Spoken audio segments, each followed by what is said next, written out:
Overpriced homes in Charlotte don't just sit longer, they attract the wrong attention, frustrate sellers, and push buyers away. Whether you're buying or selling, knowing how to spot an overpriced home can save you time, stress, and money. Let me show you what to look for. The biggest indicators that typically determine how fast a home sells are the market conditions, including the average days on market in that neighborhood, location of the home condition, and the specific price point. A few months ago, I worked with a buyer who fell in love with a home that looked perfect online, but it had been on the market for over 90 days, which I think in that neighborhood, the average days on market was about 30 days. But after digging deeper, we found that the other homes were selling about 30K less than what this particular home was selling for. And my clients decided to pass on it, and we ended up finding a better home nearby with a more fair price. And then about a week later, we noticed that that overpriced home had dropped once again.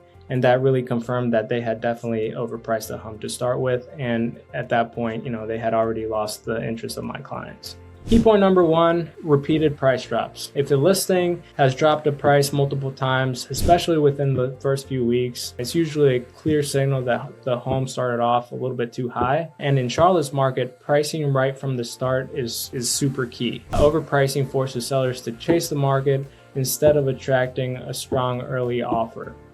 The more time the home stays on the market, the more that you lose negotiation power, because now you're trying to pull an offer from buyers instead of having a buyer send you an offer because the home was clearly too overpriced. Key point number two, low showing activity. So a well-priced home, regardless of the interest rates or market shifts, still gets traffic. If a home is beautiful but nobody's walking through the door, it's likely buyers are turned off by the sticker price.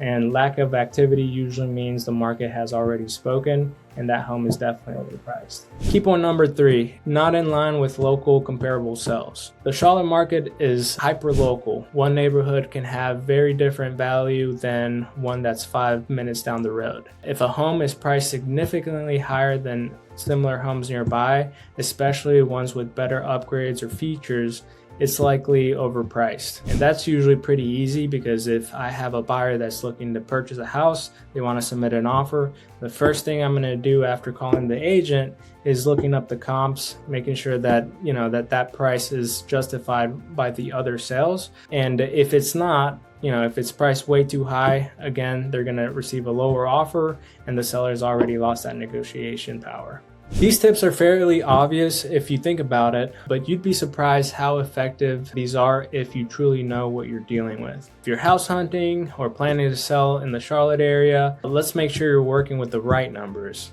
I'm Ismael Gil, and I'm here to help you avoid the traps and make a smart, confident decision. Reach out to me anytime. I'm here to help.